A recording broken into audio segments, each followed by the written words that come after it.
Howdy. I have been busy. I'm still busy. Stuff going on. I'm 3D printing in a greenhouse.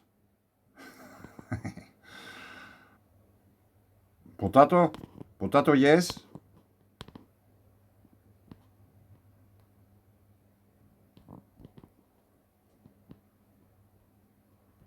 A field of potato. And since the hay was, of course, on the other side of the property, I pimped my ride. Yeah. 8 screws and a quick swing with a chainsaw, and it was done. Because, of course, they had to be under the hay, the potatoes. But since summer isn't endless up here in the north, turned out that there is this thing somewhere. Assembly and instruction manual. Of course, that's also a greenhouse. And 120 minutes for 2 persons, according to this picture. And as I started to read, warning, a 3-person assembly is required for this tent. Who else than I could do this? A 3-person. I have shown you bird persons and cat persons. Now, there seems to be an A3-person required for this greenhouse. But there is also something, like there's so many things going on, but I just picked 2 because they relate to mountain water. Because not only did I make many videos about the topic, I also wrote about it. A new mountain water, a new approach to mountain forming volcanism glaciers and the role of water in an electric environment. Writing this article, paper or whatever it is,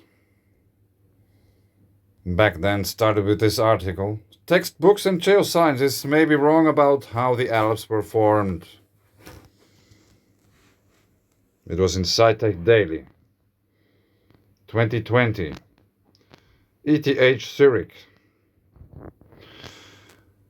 And if you scroll down, I will put a link below to the paper. You can read it in your own or on your own pace.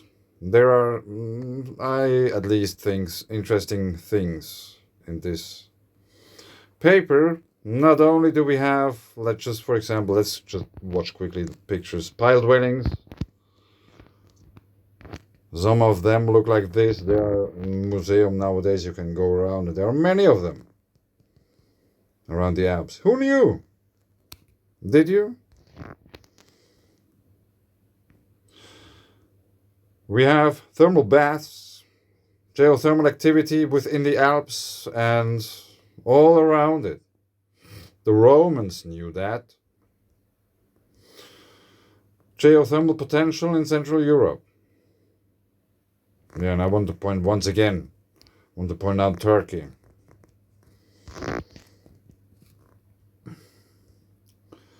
And then we have the sea urchin spines, Giovanni Gregori. Joule antennas, energy exchange between the ground and the heavens. Simplified. And related to this is not only micronova, but if you scroll down even further, yeah, it's continuing. And yet another picture, solar activity and the Eiffel volcano completely gray. But you can watch these pictures if you're interested to read the paper. And make your own thoughts about it. This is just what I could now bring up in the form of this one paper. I have also a playlist with several hundreds of videos about this same theme. Brennerbad, I don't know if that's Italy or Germany still, maybe it's Italy. And once upon a time I found this picture, which in this case is very bad quality. But I found that on Google Earth and it looked amazing. And I have been in the Alps many, many times. I never lived there, but I have been there. And I found this Google Earth picture by following this quake, which is mentioned here on top. I went around there on Google Earth to check it out if there's anything of interest. And I found that picture. And not only do we have a picture of something which could look like a volcano if you think about it, there's also a healing spring which was first mentioned around 1400. Prince Sigismund the Rich in coins and his wife Eleanor of Scotland were already looking for relaxation here about 1460, many hundred years ago.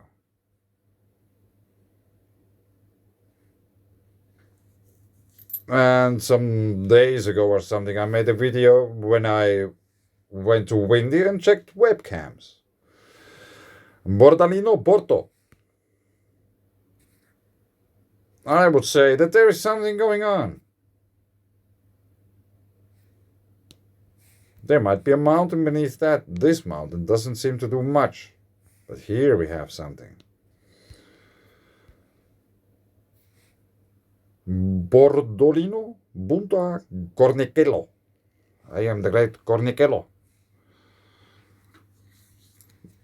This is one frame of the webcam, and the next picture is the same camera pointing to the same direction, and it looked like this. You can see the mountain. On this picture, it's hidden within the clouds. Coincidence? Maybe. I don't know. I don't think so. That's the whole thing what this video, for example, is all about. Updraft or downdraft? Maybe both. Energy goes both ways. Maybe a water drop on the lens, but some rather special looking rainbow. Yeah. Next picture doesn't look like much at first place. Bolgia, Verona, Italy. There is something going on in the background. I would say we have these kind of vertical structures. And I think the next picture is the same. Is it? Yes. Bolgia, Verona, Italy. And here, maybe this cloud has just now been risen up. I don't know. Wrong button, sorry for that. Furthermore, we have something going on here on the right side.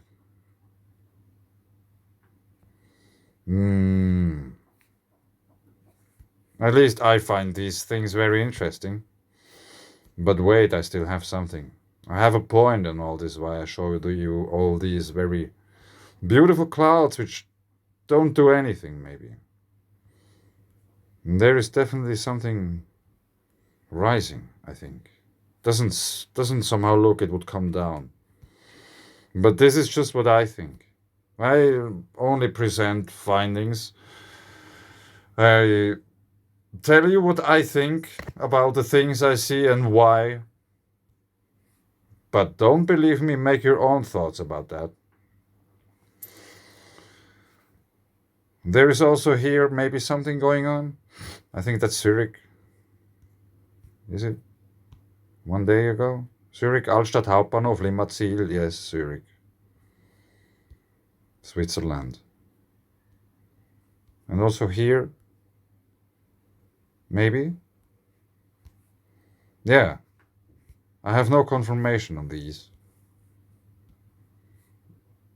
There probably also some energy exchange going on here on this mountaintop.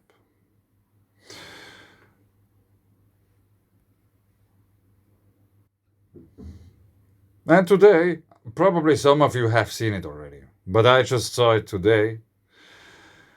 And I was mind blown, because I have been thinking about that, how these things could look if you just would increase the energy involved in the whole process. Here on the left side, there is also something, at least to my eye, rather interesting going on. But let me show you a video I saw today, which might be a similar thing like here, some energy exchange going on, because we have to remember that the clouds and the weather, and basically all things. It's electrical in nature. There's an electrical energy exchange going on between Earth and the heavens. And if there is enough energy, it might excite the air around it so much that it starts to form clouds. This is how weather works. Wherever you see a cloud, there's energy, there's a blob of energy captured between two double layers of some atmospheric layers and these kind of things. Clouds are plasma. For example, if you watch at plasma, you will notice that there are these perpendicular features which are magnetic fields around the flow of the energy. Actually, now when I look at the picture, we have something like this here. The clouds might move in this direction, but we have these perpendicular features here. It's plasma. But anyway, let's check out quickly the video I saw today. And it seems I have to apologize, but I only could find this one, which is now vertical. If you have a cell phone, it's easy, you can turn it around. If you have a computer, you are in the position you are. But anyway, we have to go with this because I don't want to make the whole thing again.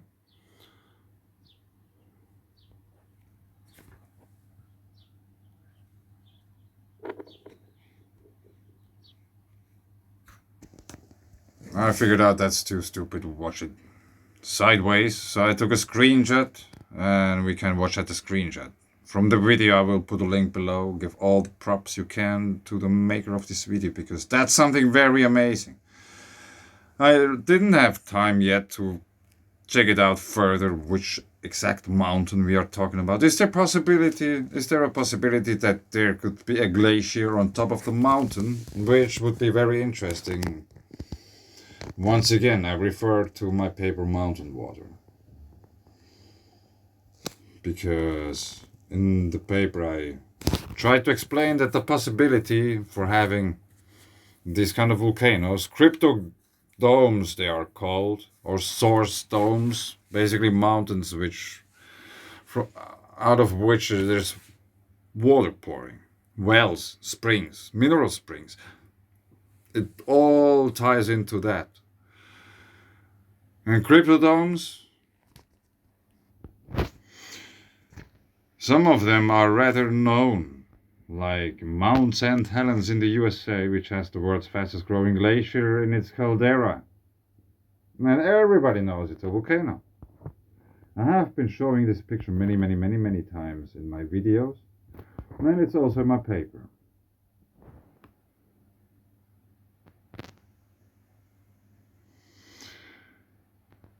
And of course, now we have this tornado in the Americas here, somewhere, Montana, I don't know, Colorado, somewhere there. Like I said, I didn't have really time to figure that out. But I have been also talking about the wide rivers. There's something about this. And this paper is just an attempt to somehow raise the awareness about the whole thing. I mentioned the Tagliamento River in Italy, which is an alkaline river, about healing and voltage. Jerry Tennant, known from the Thunderbolts project, at least to me it came from the Thunderbolts project. Easy water. Nature searches for equilibrium and most people aren't in equilibrium. That's why mineral water works. Maybe, I don't know, this is just what I think. And also I mentioned the brick floods. Brick, Switzerland. It was the same year, 1993, when also the Mississippi River flooded. And now after this El Nino thing going on, which seems to be rather extreme, which could influence or will influence large parts of Earth, like in many places there will be extreme weather. Central Europe is going to be flooded in a few days because of rain. And back then in the 90s, I have been there several weeks after this flood event. I have seen like remnants, like there wasn't anything totally cleaned up, so you could see like debris and shredded houses and stuff like that. Brig is here in the valley. And up on the mountains we have the Border Lake. The lake from above. The lake and its surroundings have a caldera, crater-like shape.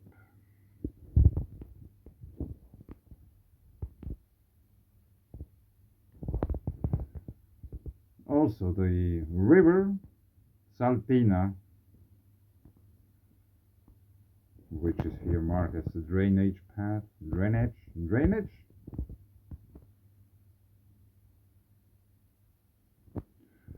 Yeah.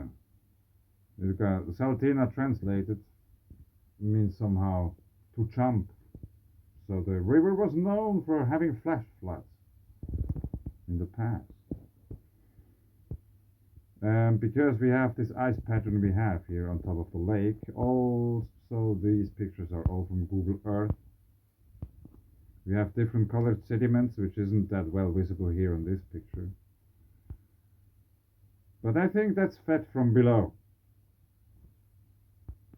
So there is an energy exchange going on.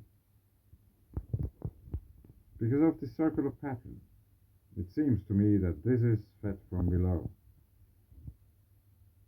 So what could happen if there is any fluctuation in the outflow of this underground source of this lake? It might flood, you know? It can happen really quickly. And I also came to think that there might be some kind of siphoning process going on. Something like that. You know, there would be cracks somewhere in the mountain, then it rains very, very much and the water goes down and it starts to push the lake over its boundary. This is also something which could happen. But also then it would be connected underground. Yeah, of course, if it's raining really much, then the lake just would flow over. But in the case of these floods, the amount of water and how quick it came was very surprising for everybody involved. So it could be that there has just been a rather small eruption for that little lake.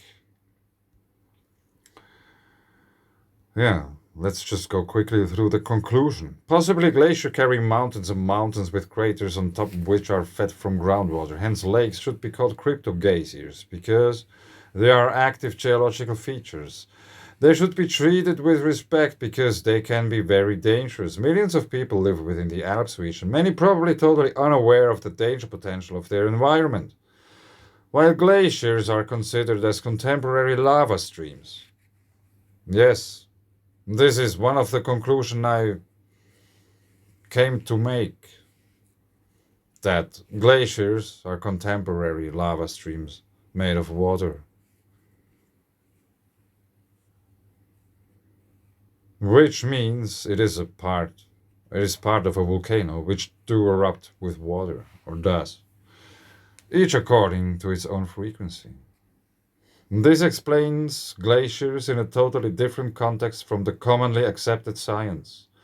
By the way, Grímsvötn volcano in Iceland is one of Europe's biggest volcanoes, and it is buried under Europe's biggest glacier.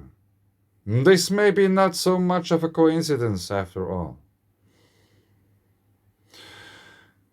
Today I was watching Geology Hub because he was talking about Switzerland. The Alps. And in this paper I really focus on the Alps, but the whole thing, like I mentioned, the Mount St. Helens volcano, which is a cryptodome, and there are cryptodomes in Japan, and there are cryptodomes all over the planet.